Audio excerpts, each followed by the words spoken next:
Online classes में सभी का स्वागत। सेकेंड ईयर AHDP में आज मेडिसिन में हम शुरू करने जा रहे हैं मूत्र तंत्र की बीमारियां, disease of the urinary system. Urinary system में क्या क्या बीमारियां हो सकती हैं। मूत्र तंत्र की बीमारियों को जानने से पहले पेशाब का रंग, परिवर्तन, पेशाब करने का पशु का तरीका, वह पेशाब की मात्रा, वह आवृत्ति का ज्ञान होना भी आवश्यक है। कितनी बार करता है, आवृत्ति, तरीका कैसे करता है, जोर तो नहीं लगाता, मात्रा कितनी है, आवृत्ति कितनी बार करता है दिन में, अतः इससे संबंधित निम्न शब्दावली की जानकारी जरूरी है। तो पेशाब के रंग में बदलाव, इसे हिमचूरिया, हिम ब्लड, हिमचूरिया कहते हैं। पेशाब में रक्त की उपस्थिति को हिमचूरिया कहते हैं। इसके कारण मूत्र का रंग गहरे लाल से भूरे रंग का आता है। इस प्रकार की स्थिति निम्न बीमारियों में आती है। पहला, अगर गुर्दे में चोट लग जाए, किडनी वर्क में, सेप्टिसीमिया हो जाए, अगर इन्फेक्शन हो जाए तो वो भी इसका कारण बनता है। रक्त चितिता, परप्यूरा हेमरेजिका, परप्यूरा हेमरेजिका, रक्त चितिता, ये भी इसका कारण बनता है। सिस्टाइटिस, मूत्राशय शोथ, यूरिनरी कैलकुलाई, पथरी, और एंजुटिक हेमेचूरिया इन कैटल। ये अगर ये कारण हैं इसके बनने के। हेमेचूरिया में यदि परखनली यानी कि टेस्ट ट्यूब में पेशाब को थोड़ी देर रखें तो रक्त कोशिकाएं नीचे बैठ जाती हैं। हेमेचूरिया में। इसके बाद में आता है हीमोग्लोबिनूरिया। ये आपने वर्ड पढ़े हुए हैं फिजियोलॉजी में। हीमोग्लोबिनूरिया, हीमोग्लोबिन का आना। पेशाब में हीमोग्लोबिन की उपस्थिति को हीमोग्लोबिनूरिया कहते हैं। इसमें भी पेशाब का रंग गहरा लाल से भूरे रंग का आता है, लेकिन पेशाब के सैंपल को जब परखनली में रखते हैं तो कोई कोशिका नीचे नहीं बैठती, बल्कि रंग पूरी परखनली में एक सा रहता है। ये इंपॉर्टेंट है, दोनों में फर्क। Next one is myoglobinuria. पेशाब में मायोग्लोबिन की उपस्थिति को मायोग्लोबिनूरिया कहते हैं। इसके कारण पेशाब का रंग गहरा भूरा होता है। उदाहरण एजोटूरिया इन हॉर्सेस, एजोटूरिया इन हॉर्स। जब ज़्यादा दौड़ाते हैं उसको तो पेशाब में उसके कई बार मायोग्लोबिन आता है, तो मायोग्लोबिनूरिया का आना, इसको एजोटूरिया कहते हैं, हॉर्स में एजोटूरिया। पायूरिया, पायूरिया पस होता है। इसमें पेशाब में मवाद पस की उपस्थिति होती है। उदाहरण है रीनल, पेल्विस व ब्लैडर में जीवाणु का संक्रमण, इन्फेक्शन हो जाने के कारण। ग्लाइकोसूरिया,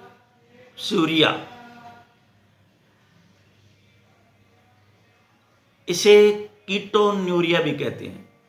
कीटोन्यूरिया भी कहते हैं क्योंकि पेशाब में कीटोन बॉडीज आ जाती हैं। यह स्थिति निम्न में होती है।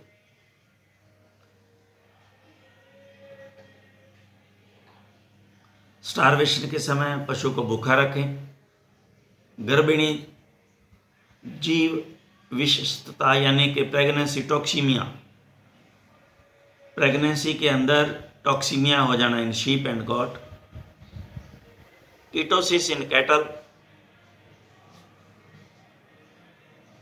डायबिटीज मेलिटस, डायबिटीज शुगर, तो इनके अंदर ये ग्लाइकोजूरिया, डायबिटीज़ का पता ही है, ग्लूकोज का आना। चेक करते हैं पेशाब, अगर उसमें ग्लूकोज है तो डायबिटीज़ घोषित करते हैं। पेशाब करने के तौर तरीके में बदलाव,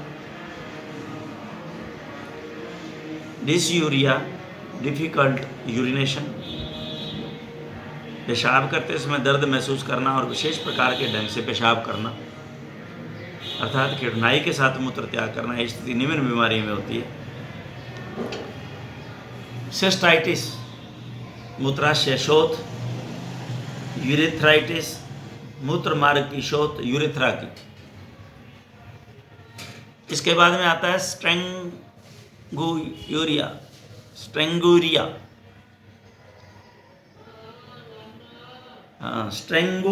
स्ट्रेंगूयूरिया पेशाब कष्ट में बूंद बूंद धीरे धीरे होता है। यह बीमारी मुख्य रूप से मूत्र तंत्र के नीचे के अंगों की बीमारी के कारण होती है, जैसे सिस्टाइटिस है, यूरेथ्राइटिस है, यूरेथ्रल ऑब्स्ट्रक्शन है। यूरेथ्रल ऑब्स्ट्रक्शन उसका ऑरिफिस जहाँ से पेशाब बाहर निकलता है, तो उसमें कहीं ना कहीं यूरेथ्रा के अंदर कोई ना कोई ऑब्स्ट्रक्शन आ गया, कहीं किसी भी कारण से आ सकता है। सूजन आ सकती है, यूथराइटिस, सिस्टाइटिस, मूत्राशय का में सूजन आ सकती है। क्रिस्टल यूरिया, पेशाब में कण क्रिस्टल की उपस्थिति। सिस्टीनूरिया, मूत्र में सिस्टीन का पाया जाना, जैसे कीटोन बॉडी है इसी तरह सिस्टीन का पाया जाना। यह एक अनुवांशिक रोग है, अंडरलाइन। एल्ब्यूमिनूरिया, पेशाब में एल्ब्यूमिन का आना, यह निम्न हालत में आता है। जब पेशाब जो जांच करवाते हैं तो जांच जनरली इनकी करते हैं कि एल्ब्यूमिन आ रहा है तो नहीं है कहीं, सिस्टीन तो नहीं है कहीं, कीटोन बॉडीज तो नहीं है, तो ये सारे की सारी जांच उसमें करते हैं। डायबिटिक तो नहीं है कहीं, तो उससे पता चलता है ये लैब में। तो अगर बुखार है, बुखार में एल्ब्यूमिनूरिया हो सकता है, टॉक्सीमिया में हो सकता है, ग्लोमेरुलोनेफ्राइटिस, आपने अब ग्लोमेरुल्स तो पढ़ा है गुर्दे में, आपने नेफ्रॉन पढ़ा है, नेफ्रॉन में जहाँ से सारा छनने की प्रक्रिया पढ़ चुकी हो फिजियोलॉजी में अच्छी तरह से। ये उसमें अगर दोनों में ग्लोमेरुलोनेफ्राइटिस, नेफ्राइटिस वृक्क की शोथ और ग्लोमेरुल्स दोनों में अगर आ जाती है तो उसको कंबाइन को ग्लोमेरुलोनेफ्राइटिस। अमाइलॉइडोसिस, ये एक ऐसा रोग है जिसमें अमाइलाइड उत्तकों एवं अंगों की कोशिकाओं से बाहर जमा होते हैं। अमाइलॉइडोसिस, अमाइलाइड,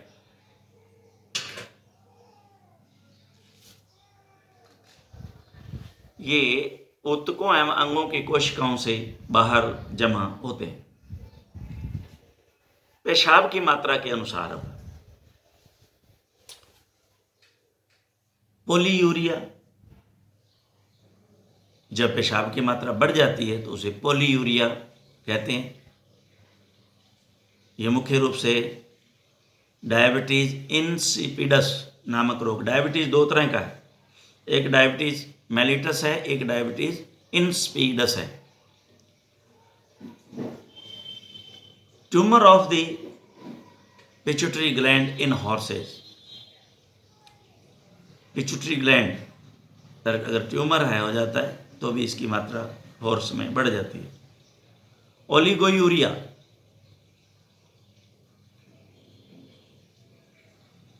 ओलिगो, ये ओ नहीं लगाया इसमें, ओलिगोयूरिया होता है, ओलिगोयूरिया पेशाब की मात्रा कम बनना, ओलिगोरिया चेक करेंगे, ओलिगोयूरिया या ओलिगोरिया, चलिए ओके। पेशाब की मात्रा कम हो जाना। इसके बाद में एन्यूरिया, पेशाब गुर्दों में बनना बिल्कुल बंद हो जाना, डिहाइड्रेशन हो गया और कोई ट्यूमर इन यूरिनरी ट्रैक्ट में हो गया तो पेशाब का बनना बंद हो जाता है, जिसे एनयूरिया कहते हैं। ये सारे वर्ड आपने फिजियोलॉजी में आपने पढ़ रखे हैं, इसमें ज़्यादा ध्यान की आवश्यकता नहीं लगता मुझे, क्योंकि ऑलरेडी इसमें डिसयूरिया, एनयूरिया, ये सारे वर्ड मुझे पता है अच्छी तरह से, फिजियोलॉजी में आए हुए हैं। नाउ यूरीमिया यह शारीरिक वह स्थिति है जिसमें मूत्र तंत्र काम करना बंद कर देता है तथा यूरिक एसिड रक्त के साथ पूरे शरीर में हर वक्त बना रहता है, जिससे पशु की भूख बंद हो जाती है, मांसपेशियों में कमजोरी आ जाती है, हृदय गति बढ़ जाती है तथा अंत में पशु की मृत्यु हो जाती है। ये जो है किडनी का फेल होना, किडनी फेलियर से ये होता है यूरीमिया।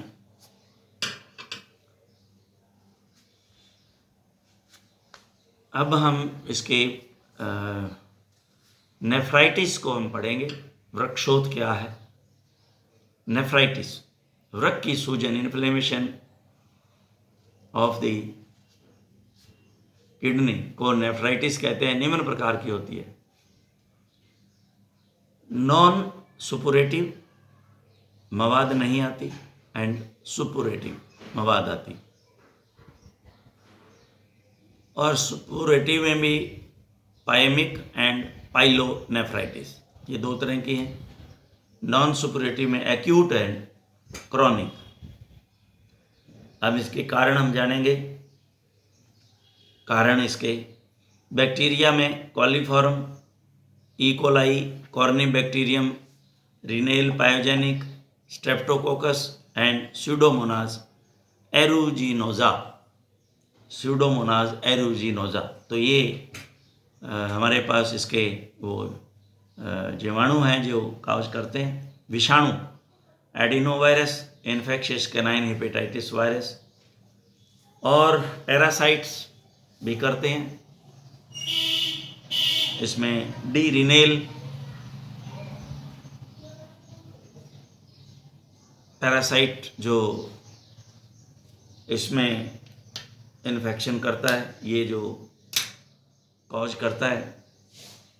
टॉक्सिन लेड है, मरकरी है, सल्फोनामाइड दवाइयाँ हैं, कार्बोलिक एसिड है, arsenic, long and high dose of gentamicin, long and high dose of gentamicin antibiotic है जो ड्रग ऑफ चॉइस है इन यूरिनरी ट्रैक्ट इन्फेक्शन में, लेकिन अगर इसका ज़्यादा इस्तेमाल किया जाता है तो स्वयं ही ये नेफ्राइटिस कॉज कर देती है। और टर्पेंटाइन तेल, तारपीन का। लक्षण सिम्टम: पशु को मूत्र करने में दिक्कत होती है, खुलकर पेशाब नहीं करता, रुक रुक कर कम मात्रा में बूंद बूंद पेशाब में मवाद आदि आना, पशु खड़ा ज़्यादा रहना, धीरे धीरे भूख कम हो जाती है, इलाज नहीं मिलने पर मृत्यु भी हो जाती है। उपचार में इसमें एंटीबायोटिक देते हैं एंड्रोफ्लोक्सासिन 10 मिलीग्राम पर kg body weight intramuscular for 10 days, and gentamicin, large animal हैं ये, देखना 30 ml intramuscular for 3 to 5 days, 3 to 5 days। It may be carry up to 7 days, क्योंकि यूरिनरी इन्फेक्शन है, ये जल्दी जाता नहीं है, तो एंटीबायोटिक को थोड़ा सा लंबा जो है समय देना पड़ता है। उसके साथ में डायूरेटिक, अगर पेशाब नहीं आता, अब डायूरेटिक तो आपने पढ़ लिए कौन से होते हैं, फार्मेकोलॉजी में नाम डायूरेटिक आ गया होगा, अगर नहीं आया तो जो पेशाब को उतारने वाले, पेशाब लगाने वाले डायूरेटिक इंजेक्शन, फ्रूसेमाइड, ये इसी नाम से आता है इंजेक्शन, फ्रूसेमाइड, और लेसिक्स के नाम से आदि से आता है। फ्रूसामाइड होता है इसमें, तो फ्रूसेमाइड के नाम से ही लेसिक्स आदि इंट्रामस्कुलर देते हैं, अप्रॉक्सीमेट 10 ml के नियर अबाउट, लिखा नहीं है इसमें। तो 10 ml, छोटे जानवर में 4 ml, 4 से 5, बड़े में 10, और घोड़े में ज़्यादा भी देने की आवश्यकता पड़ सकती है। पेशाब को अम्लीय रखने हेतु sodium acid phosphate, soda acid फास के नाम से आता है, ओरली 30 ग्राम सुबह शाम, और यूरिमिन ये इंजेक्शन है,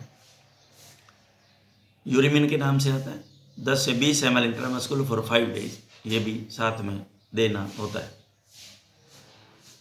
तो ये नेफ्राइटिस कितनी तरह की होती है, वेरी इंपॉर्टेंट, लगा लें इसको। ये जो चार्ट है इसका 2 नंबर में एज इट इज़ पूछा जाता है। आपको पता होना चाहिए कि नेफ्राइटिस है क्या और ये कितने तरह की है, और देन उसमें ट्रीटमेंट, क्या इलाज करोगे, ये दोनों इंपॉर्टेंट है इसमें, इनका ध्यान करें। अब नेक्स्ट वन, यूरिनरी कैलकुलाई। आज हम ये यूरिनरी ट्रैक्ट की डिजीजेज ही पढ़ रहे हैं, तो यूरिनरी कैलकुलाई। परिचय में मूत्र मार्ग के अंगों में विभिन्न लवणों के कणों को जमाव इकट्ठा हो जाने को कैलकुलाई कहते हैं। इसे यूरोलिथियसिस भी कहते हैं, नाम से भी जाना जाता है, यूरोलिथियसिस। मुख्य रूप से यह नर रुमंथी व कुत्तों में विशेष रूप से पाई जाती है। यह पथरी मुख्य रूप से मूत्र मार्ग के निम्न अंगों में पाई जाती है।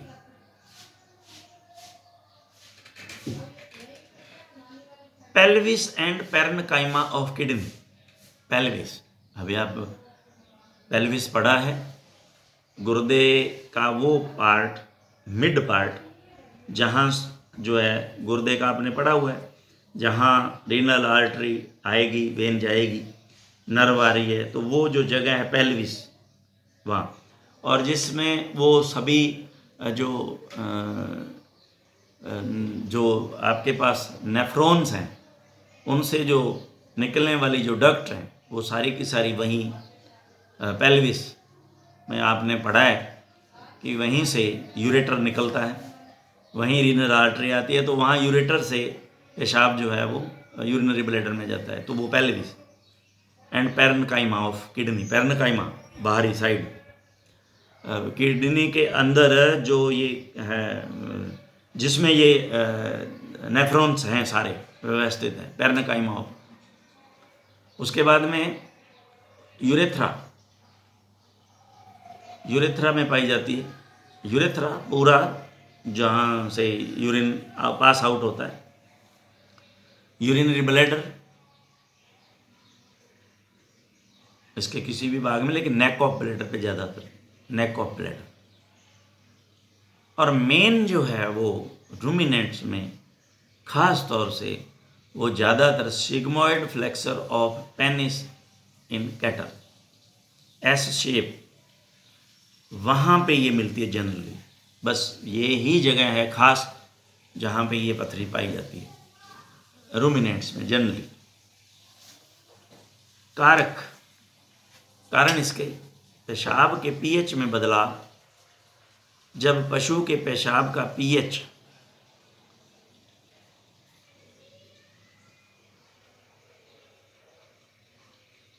क्षारीय होगा तो पथरी बनने की ज़्यादा संभावनाएं होती हैं बनस्पत अम्लीय माध्यम की। पेशाब को ज़्यादा समय तक रोकना,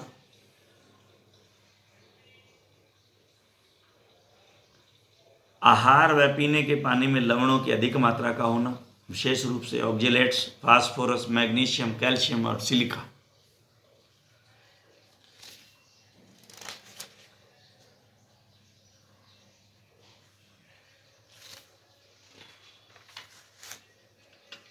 पशु को पानी की मात्रा की कमी,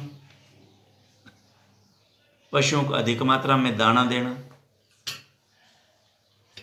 प्रोटीन का ज़्यादा होना, आहार में अधिक मात्रा में सोरगम व कॉटन सीड देना, ज्वार, सोरगम, ज्वार व कॉटन सीड बिनोला ज़्यादा देना। अधिक मात्रा में सल्फोनामाइड और एस्ट्रोजन हार्मोन अपना देना। अधिक मात्रा में सल्फोनामाइड सल्फा ड्रग्स का देना। अधिक मात्रा में एस्ट्रोजन लगा देना। पशु में पथरी पाए जाने के संभावित स्थान है, ये देखिए, ऑक्स में सिग्मोइड फ्लेक्सर, हॉर्स में वृक्षण संभाग, भेड़ बकरी शीप गोट में यूरेथ्रा, डॉग में प्रोस्टेट ग्लैंड व ऑस्पेनिस के पास, और सभी पशुओं में इस्चियल आर्च। इस्चियल आर्च मैंने आपको कल बताई थी।